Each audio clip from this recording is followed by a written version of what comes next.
Dr. Thackson's crystalline appendages trembled as he stared at the probability matrix floating before him. In his 300 years as chief probability analyst for the Galactic Scientific Council, he had never seen such an aberration. The numbers simply didn't make sense. "Run it again," he commanded his quantum computer, his crystalline form shifting from its usual peaceful blue to an agitated purple. The results remained unchanged. Humanity had a 99.9999% chance of extinction within the next solar cycle, yet they continued to exist and even thrive. The observation deck of his research vessel, the Quantum Seeker, offered a perfect view of the blue planet below. Earth should have destroyed itself dozens of times over by now, according to every model the Galactic Scientific Council had ever created. Chief Analyst, his assistant Zara, called out, her bioluminescent tentacles pulsing with excitement, "You need to see this. The humans are doing it again." On the main viewing screen, Dr. Thackson watched as humans dealt with what should have been their latest extinction event. A massive solar flare, far more powerful than their primitive technology should have been able to handle, was bearing down on their planet. According to every calculation, their power grids would fail, their satellites would fry, and their civilization would collapse into chaos. Instead, they were adapting. Somehow, they had not only predicted the flare but had developed a planetary shield network overnight. Literally overnight. The probability of such an advancement was so low it registered as a negative number in their calculations. "Impossible," Dr. Thackson muttered, his crystalline structure vibrating with frustration. "They're violating every known law of technological progression. Species must advance through clearly defined stages. They can't just skip steps because they're in danger." Dr. Reena Patel stood in her laboratory at the Global Defense Initiative, watching as her solar shield network performed exactly as designed. Her team had worked through 72 straight hours to bring it online, fueled by nothing but determination, coffee, and the absolute refusal to accept failure as an option. "Energy distribution at 98% efficiency," her colleague announced. "The shield is holding." Reena allowed herself a small smile. They had done it again. Just like with the asteroid deflection last year, and the quantum virus that had mysteriously appeared in their system 6 months ago. Humanity had faced what seemed like an impossible challenge and found a way through. But something had been bothering her. These challenges, they weren't random. There was a pattern, a methodology to them that suggested. Dr. Patel, her AI assistant, interrupted her thoughts. "I've detected an anomaly in the upper atmosphere. There's a distortion that doesn't match any known natural phenomenon." Reena's eyes narrowed as she studied the readings. The distortion was subtle, almost undetectable, but it was there. And it was watching them. Back on the Quantum Seeker, Dr. Thackson made a decision that would change the course of galactic history. "Prepare for direct contact," he announced to his stunned crew. "But sir," Zara protested, "the protocols clearly state that we must maintain observation only until a species reaches Class 3 civilization status. The humans are barely Class 1. "The protocols," Dr. Thackson replied, his crystal form now glowing with determination, "also state that any species capable of detecting our presence must be acknowledged. And unless I'm mistaken, Dr. Reena Patel is about to prove that humans are far more perceptive than our model suggested." As if on cue, a message appeared on their communications array. It was primitive by galactic standards, a simple radio transmission, but its content sent shockwaves through the crew. To the vessel in stationary orbit above the Indian Ocean, Dr. Patel's voice came through clearly, "We know you're there. Perhaps it's time we discussed these tests you've been running on us." Dr. Thackson's crystalline form flickered with what his species considered laughter. The humans had done it again, achieved the impossible simply because no one had told them it couldn't be done. "Open a channel," he commanded. "It's time we learned why our perfect probability models fail so spectacularly when it comes to humanity." As the communication link established, neither Dr. Thaxton nor Dr. Patel realized they were about to embark on an adventure that would challenge everything they thought they knew about science, probability, and the true meaning of intelligence in the universe. The impossible was about to become merely improbable, and the improbable was about to become human nature. The first face-to-face meeting between human and alien took place in a hastily prepared conference room at the Global Defense Initiative headquarters. Dr. Reena Patel found herself staring at a being made of living crystal, its form constantly shifting through shades of blue and purple. Behind him, a creature with bioluminescent tentacles operated what appeared to be a hovering data terminal. "You've been testing us," Reena stated flatly, her dark eyes fixed on Dr. Thaxton's crystalline form. "Every catastrophe we've faced in the past year, the asteroid, the quantum virus, the solar flare, they were all you." "Controlled experiments," Dr. Thaxton corrected, his form flickering with what she was beginning to recognize as discomfort. "We needed to understand why you keep defying probability." The room, filled with Earth's top scientists and military leaders, erupted in murmurs. General Martinez, a veteran of countless military campaigns, leaned forward.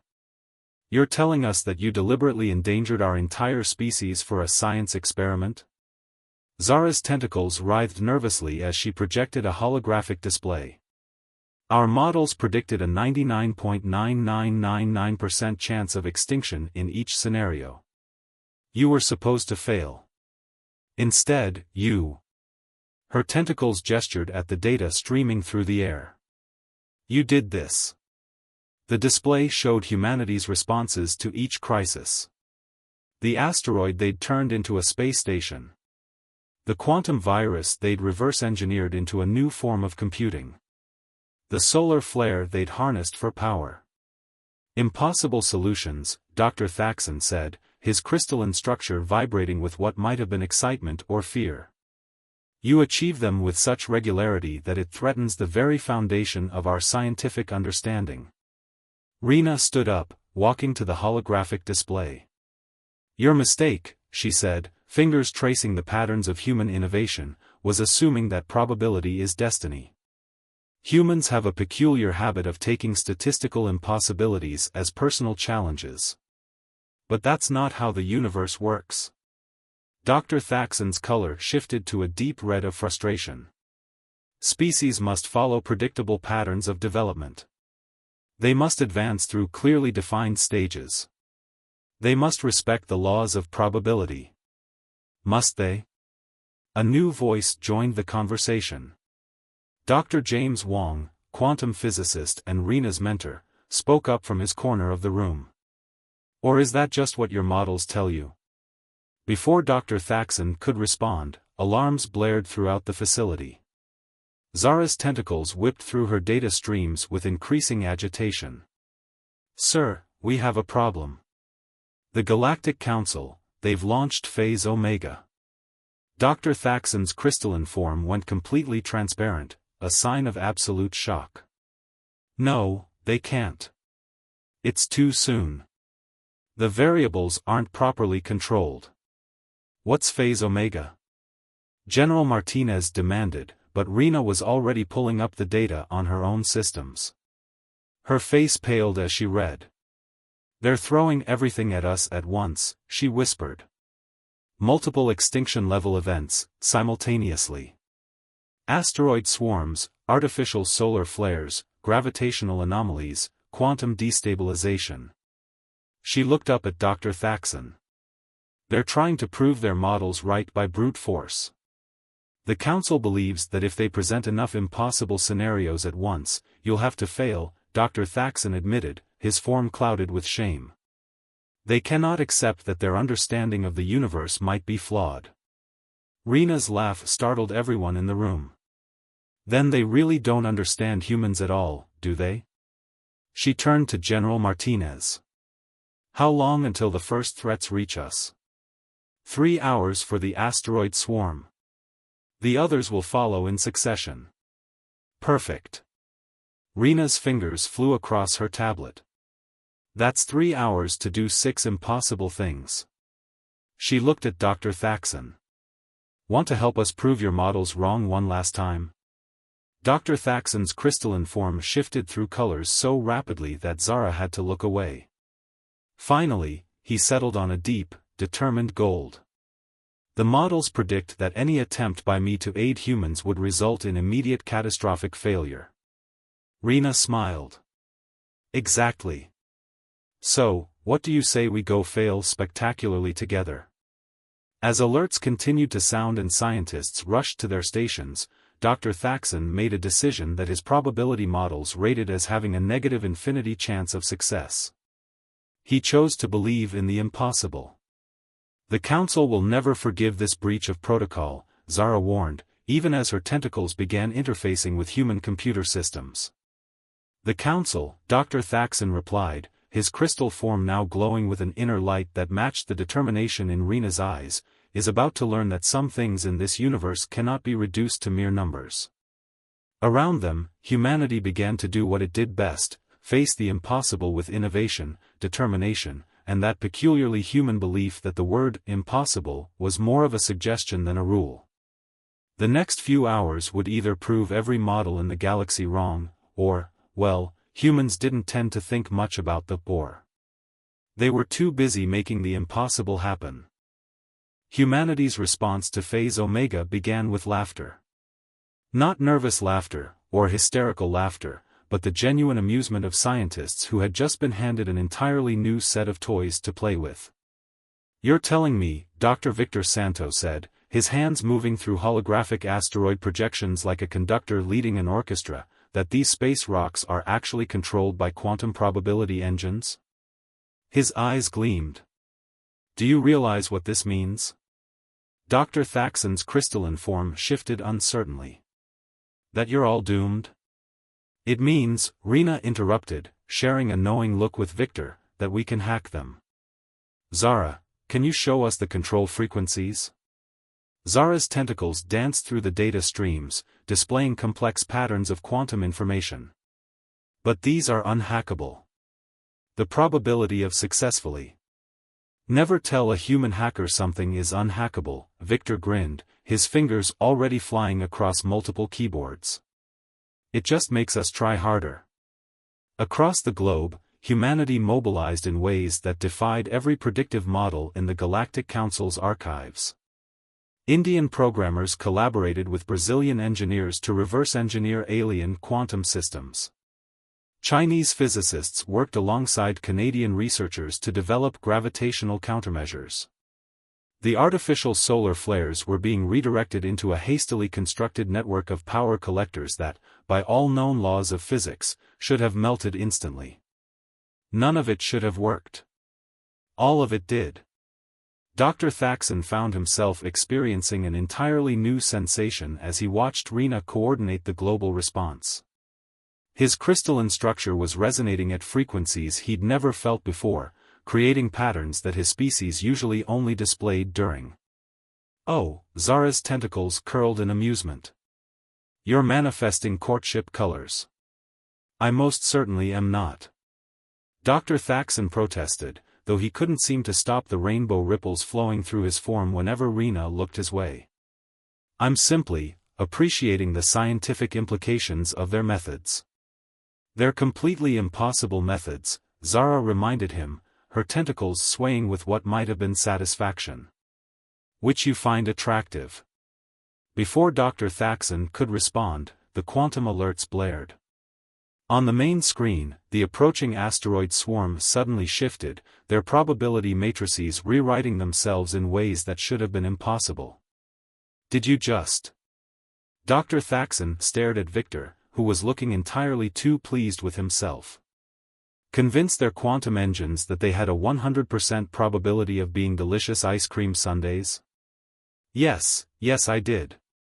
Victor leaned back in his chair. Turns out quantum probability is a lot like computer code, it believes whatever you tell it to believe. But that's not how probability works. It is now, Rena said, not looking up from where she was redirecting the solar flares into the new power grid. By the way, your council just tried to destabilize Earth's core. Dr. Wong is using the energy to power his new planetary shield generator. The one he invented 20 minutes ago? Zara asked, her tentacles twitching with what might have been hysteria. No, that one didn't work. This is the one he invented 5 minutes ago while getting coffee. Dr. Thackson's form flickered rapidly between colors as he processed this. You can't just keep inventing solutions. Watch us. Rena finally looked up, her eyes meeting his crystalline gaze. Your council wanted to prove we couldn't survive impossible odds.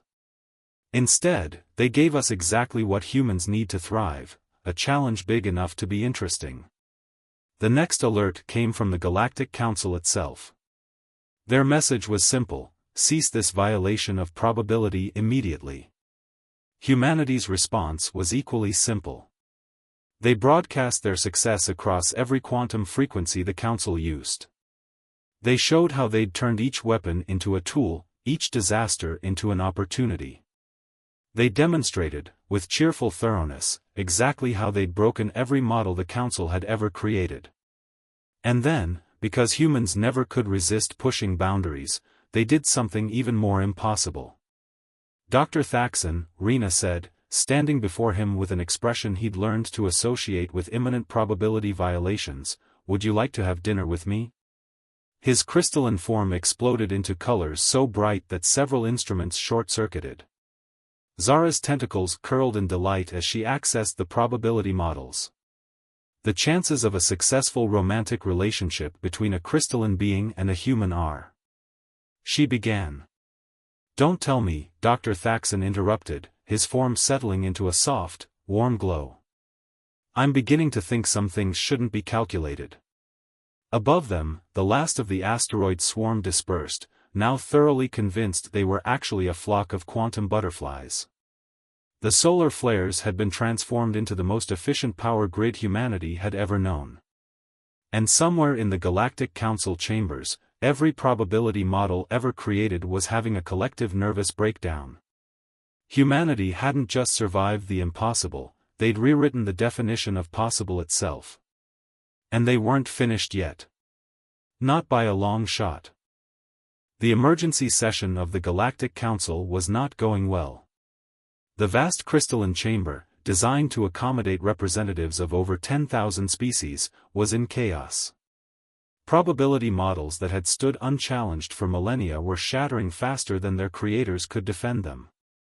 High Counselor Vex, a being of pure energy contained within an ancient quantum matrix, pulsed with barely contained fury.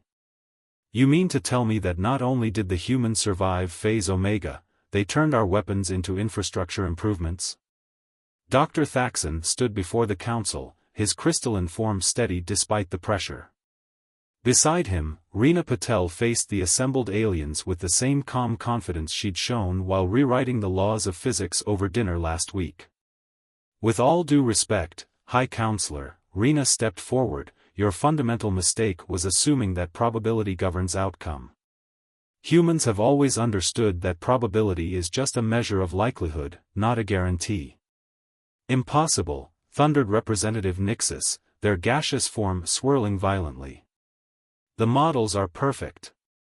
They have predicted the rise and fall of civilizations for millions of years.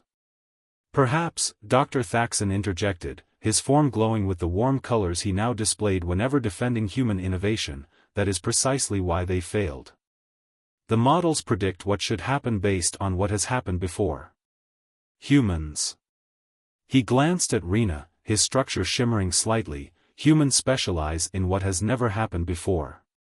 The chamber erupted in argument again, but all fell silent as the quantum sensors began blaring. Zara, who had been monitoring the galactic data streams, rushed into the chamber, her tentacles twisted in patterns of extreme distress.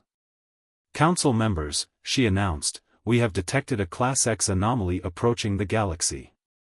A quantum singularity cluster of unprecedented size. The chamber's holographic displays showed the approaching threat, a massive swarm of black holes, somehow moving in formation, consuming everything in their path.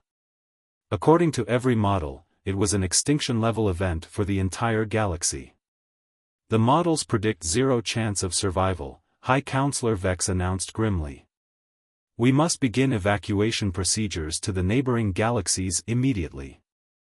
Or, Rena's voice cut through the panic, you could try doing something that's never been done before. All attention turned to her. Even Dr. Thackson's form pulsed with curiosity. He'd learned that tone meant she'd had an idea that would probably give the probability models a collective aneurysm. Dr. Wong has been studying your quantum probability engines, she continued. We think they could be modified to affect the fundamental forces of reality itself. If we combine them with our new solar flare harvesting technology and the asteroid control systems. You want to reprogram the laws of physics? Representative Nixus's gaseous form condensed in shock. No, Dr. Thackson replied, his crystalline structure brightening as he understood her plan. She wants to convince physics to reprogram itself. High Counselor Vex's energy form flickered. The chances of success are zero, Rena interrupted. Just like our chances of surviving your tests were zero. Just like the chance of a human and a crystalline being falling in love was zero. She smiled at Dr. Thackson, whose form blazed with rainbow colors. We're quite good with zero chances. The council chamber was silent for a long moment. Then, slowly, High Counselor Vex began to pulse with a new frequency, one that the ancient records identified as laughter. Very well, the energy being declared. The Council will provide whatever resources you require. After all, according to our models, we're already dead. What do we have to lose? As the Council chambers emptied, various species rushing to prepare for humanity's impossible plan, Dr. Thackson turned to Rena. You realize what you're proposing has never been attempted in the history of the universe? Good, she replied, taking his crystalline hand in hers. That means no one has proven it impossible yet. Around them, the greatest minds of two civilizations began to work together, combining alien quantum technology with human ingenuity. They had 3 days before the singularity cluster reached the galaxy's edge. 3 days to do the impossible. But then again, that was just another Tuesday for humanity. The combined fleet of human and alien ships hung at the edge of the galaxy, facing the approaching wall of quantum singularities. Each vessel had been retrofitted with technology that, according to every known law of physics, shouldn't exist. But then again, humanity had spent the last few months rewriting those laws. On the bridge of the flagship Quantum Dreamer, Dr. Rena Patel stood before a console that merged alien quantum matrices with human intuition. Beside her, Dr. Thackson's crystalline form pulsed with a steady golden light, providing power to systems that defied probability itself.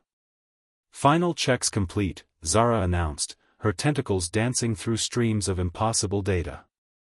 Though I should note that according to every model, what we're attempting has a probability of success that's so low it breaks our mathematical systems. Perfect, Rena smiled. That means we're right on schedule. The plan was beautifully human in its audacity. They would use the modified quantum probability engines to convince the singularities that they had a 100% chance of being something else entirely. It was the same principle Victor had used on the asteroids, scaled up to a level that made most alien scientists need to lie down in a dark room. All ships report ready, Dr. Wong's voice came through the comm system. Though I feel compelled to mention that my latest calculations suggest we might accidentally rewrite the fundamental nature of reality. Noted, Rena replied. Everyone remember, when the quantum cascade begins, think happy thoughts. You can't influence quantum mechanics with thoughts, protested one of the alien scientists. Watch us, came the unified response from every human in the fleet. As the singularity cluster approached, Dr. Thackson's form shifted closer to Rena.